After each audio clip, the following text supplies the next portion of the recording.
में मैं थोड़ा सा अपना परिचय देना चाहता हूं ताकि हम लोग एक दूसरे को अच्छे से जान पाएं। मेरा नाम सुरेंद्र वत्स है।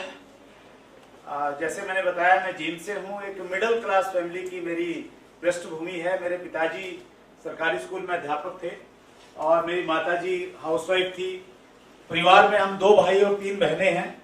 जब हम स्कूल कॉलेज में पढ़ने के लिए जाते थे, हमारे घर में बिल्कुल बहुत ज्यादा पैसा नहीं होता था, लेकिन उसके बावजूद भी हमारे पेरेंट्स ने हम सबको बहुत अच्छी एजुकेशन दिलाई। मैंने 1996 में दिल्ली विश्वविद्यालय से पोस्ट ग्रेजुएशन किया, बीएड किया और उसके बाद एक प्राइवेट अध्यापक के रूप में मैंने अपना काम शुरू किया, जहां मेरी 1 महीने की जो तनख्वाह थी वो मात्र 500 रुपए थी। 1 साल मैंने नौकरी की। नौकरी करते करते एक चीज मेरी समझ में आ गई, अगर मैंने कुछ बड़ा काम करना है, अपने सपनों को पूरे करना है, तो नौकरी से मेरे सपने पूरे नहीं हो सकते, मुझे मेहनत करना पड़ेगा। नौकरी करने वाले कुछ लोग हैं हमारे बीच में? एक बार हाथ करके अपनी उपस्थिति दिखाएंगे। बहुत सारे साथी हैं, बहुत बहुत धन्यवाद। मैं आपसे एक प्रश्न पूछना चाहता हूं, क्या नौकरी करते करते आप एक लंबी सी गाड़ी खरीद सकते हैं सर? No sir. बड़ा सा घर बना सकते हैं? नो, नहीं बना सकते। लेकिन एक सच्चाई तो यह है कि नौकरी मतलब आप लग्जरी लाइफ नहीं जी सकते।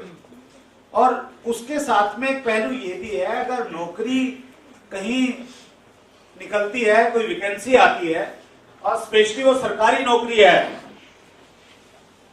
तो हरियाणा में क्या स्थिति है कि लोग ऐसे अनबने ढंग से उसमें आवेदन करते हैं या पूरा जोर लगा देते हैं? पूरा जोर लगाते हैं। मंत्री संतरी किस बारे ढूंढते हैं? अगर 500 स्थान है तो क्या लगता है आपको 450 आवेदन करते हैं? 1.5 होता है। एक काम कर सकते हैं, आप जिंदगी भर पत्नी के ताने सहते रहिए और कंप्रोमाइज वाली जिंदगी काटिए। इसके बावजूद ये मैं माफी चाहता हूं जो लोग नौकरी कर रहे हैं, लेकिन सच्चाई तो यही है सर। यस। और मैं बड़े विश्वास के साथ इसलिए कह रहा हूं क्योंकि हमारी पूरा जो फैमिली बैकग्राउंड है वो नौकरी वालों की है। सारे नौकरी वाले लोग हैं वहां पे, तो मैंने बड़ी नजदीक से चीजों को देखा और देखता हूं। सो नौकरी करते करते ये समझ में आ गया कि नौकरी से कुछ बड़ा हो नहीं सकता। फिर ये सोचा कि बिजनेस करना है। फिर बिजनेस क्या किया जाए, क्योंकि बिजनेस की कोई बैकग्राउंड नहीं, कभी परिवार में किसी ने कोई बिजनेस नहीं किया, कोई रिश्तेदार ने बिजनेस नहीं किया। तो ऐसी स्थिति में दिक्कत यह आती कि क्या किया जाए। मैंने एक काम किया, मैं गांव से शहर चला गया। वहां मेरे मामा जी रहते थे, जींद में आ गया मैं, बगैर कुछ सोचे समझे। वो ठेकेदार थे, उनके साथ में कुछ दिन रहा।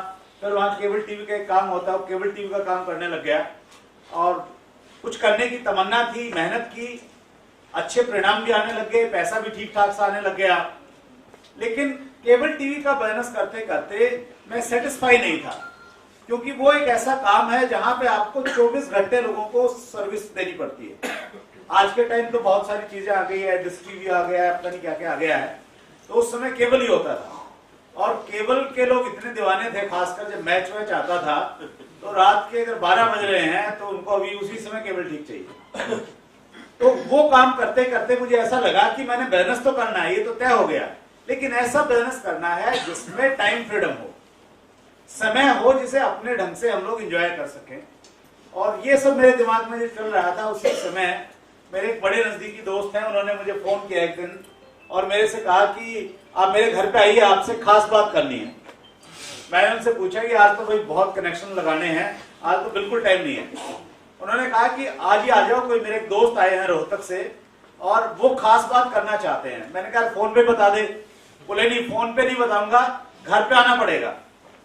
मैं उनके घर पे गया और वहां जाके मैंने देखा, वहां पे 2-3 लोग और बैठे उनकी उसमें ड्राइंग रूम में, और वहां पे पहली बार ये जो 3 शब्द जिसका हम लोग बार बार यहाँ पे उच्चारण कर रहे हैं, वो मैंने देखने को मिले।